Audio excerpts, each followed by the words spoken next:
Hello and welcome to the second part of my video series on the lore of the trolls. If you missed the first part, you can check out the link in the description of this video, but otherwise let's just continue where we left off. So when the last video ended, the Zandalari were just chilling out on their happy little island, the Gurubashi were pretty much destroyed, and so were the Amani. Both went through some very harsh times. But after the Amani and Gurubashi went through their crisis, it does seem like things did quiet down for a bit. But time would pass, and eventually, a particular troll by the name of Rastakhan was made the king of the Zandalari trolls. I wonder where they got his name from. How creative, Blizzard. Anyway, Rastakhan is, I think, about 200 years old, around that currently, so he was made king sometime before the First War. That's essentially what we know. Rastakhan will become a little bit more important later on.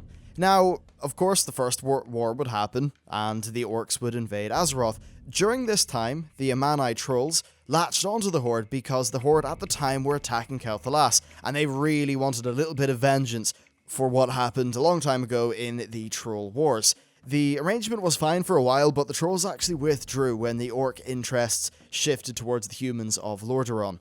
Next, we move on to the events of Warcraft 3, and while crossing the ocean, Thrall and his people stopped on the Darkspear Islands, which is where the Darkspear tribe had been living after they left Stranglethorn Vale, but things were going quite badly. A contingent of troops from the human kingdom of Kul'Tiras had landed on the island, but luckily for the trolls, Thrall was able to defeat them.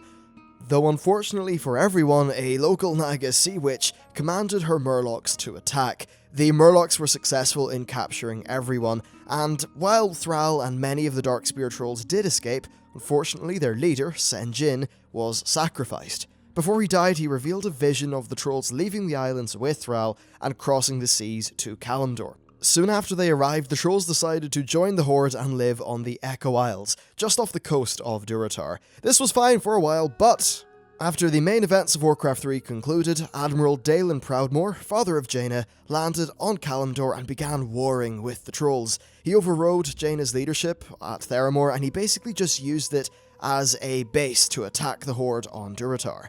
The battle, though, hit the trolls very hard on the Echo Isles because they were quite close, and that caused them to retreat. But the entire Horde rallied and pushed the humans back. They then blockaded the human fleet inside Theramore.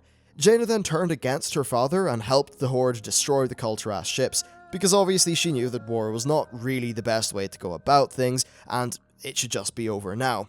Eventually, though, Rexxar did kill Dalen in combat after he refused to listen to Thrall's attempts to resolve the situation. So shortly after this stuff, the Darkspears went back to their island and, well, got completely messed up by a witch doctor called Zalazane, who was actually the best friend of vol'jin.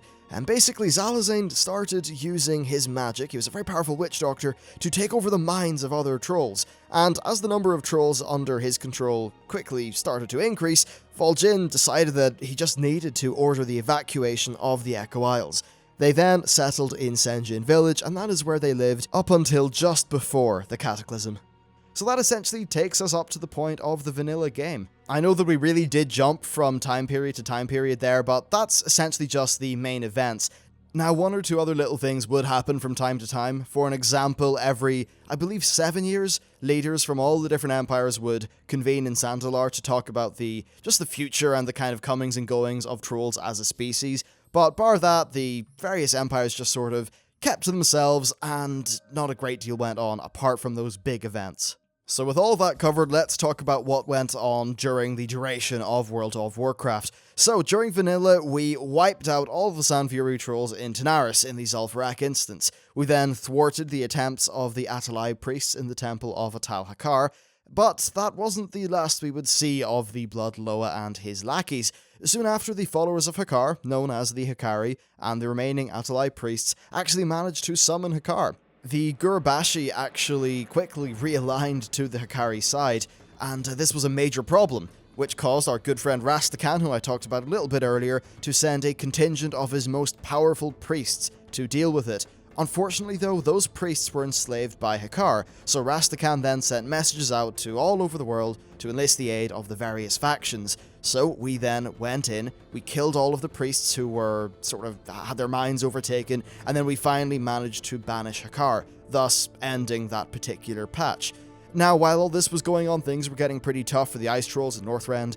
The events of Warcraft 3 sort of unleashed the Scourge, threatened to wipe them out, and they eventually got so desperate they started to sacrifice their own Loa, who were animal spirits. Not really too good, but of course they would be dealt with later by players when we pretty much killed the whole damn lot of them. Anyway, later on, the events of the Burning Crusade happened, and one of the main things involving the trolls in the Burning Crusade was the Amani. They were again pretty enraged when they found that their old enemy, the Blood Elves, had joined the same faction that harboured the Darkspears, so they planned to march on the elves. But this was cut rather short when players popped in the front door and killed all of the important people at the behest of a guy called Bud, who is one of Harrison Jones's friends. Bit of a whimsical reason to jump in there and actually save the day, but hey, I suppose it worked. Now, during Wrath of the Lich King, of course, we just put the nail in the coffin of the Drakari tribe of Northrend. So, later on, just before the Cataclysm occurred, the Darkspears decided that it was time to reclaim their home on the Echo Isles. The operation was a complete success, resulting in the death of Zalazane and the recapturing of the Echo Isles. The Isles are now the racial home of the Darkspear, with Darkspear Island being the main island in the Echo Isles, though Sen'jin Village is still a very important settlement to them. Shortly after, they were then attacked by Zarjira, which is the same sea witch that actually had caused them all of that trouble years ago. However, the trolls managed to kill her, ensuring the lasting safety of their home. Then, of course, things would heat up quite a lot during the Cataclysm. A high-ranking troll prophet by the name of Zul came to prominence. He predicted the Cataclysm, the rise of the Naga, I'm assuming that's the Vashir stuff and not something Azshara related, and he also predicted the sinking of the island of Zandalar. The king wasn't really having any of this though, and in order to be rid of Zul, he granted him use of his largest ship so that he could find a new land should his visions happen. Of course, much to, I think, Zul's smugness, those visions did happen, and the island of Zandalar started to sink into the sea. Zul, now with Rastakhan's blessing, essentially travelled to the various remnants of the few different troll empires and tribes that had been going on, and he tried to reconvene everyone and get them together. He actually invited vol'jin to this meeting, and vol'jin did turn up, but he decided to leave, saying that his allegiance was with the Horde. Anyway, the trolls did actually manage to get together, there was more activity in Zul'Gurub and Zul'Aman, and things were starting to get a little bit worrying.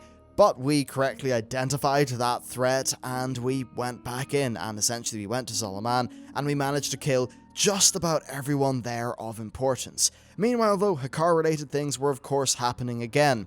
He had, once again, been summoned, and this time he was having his power sapped by a troll called Jin Do, who was a powerful witch doctor who had died years ago, but was then resurrected by a guy called Zanzil during the Cataclysm quests in Stranglethorn Vale.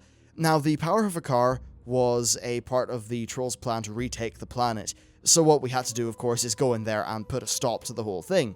We managed to clear out most of Zul'Gurub, and to get to Jindo, actually, we had to weaken his control over Hakkar, and then hop over into the spirit world.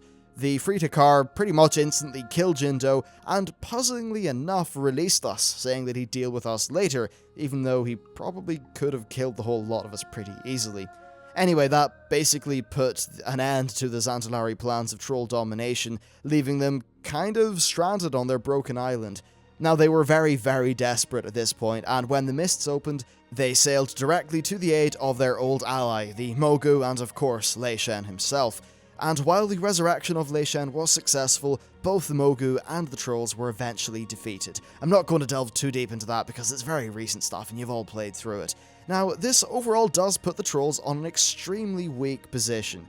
The empires on the main continents are pretty much wiped out, and Zandalar is sinking into the ocean, so who knows what's going to happen next to the Zandalari. Of course, many of them did get killed in the events of the Thunder Isle, so it's very hard to know what will happen next, but if Blizzard does plan to do a South Seas expansion, then I'm pretty damn sure the fractured remnants of the Isle of Zandalar will feature in a pretty large capacity. Anyway, that's essentially it for the overall history of the trolls as a species. I think it's pretty damn cool. They've had a lot of interesting events, and who knows, maybe they'll pop up randomly in another expansion to taunt us, and perhaps give us a nice little rare mount drop. Anyway, that's it for me. Thanks for watching, and I'll see you next time.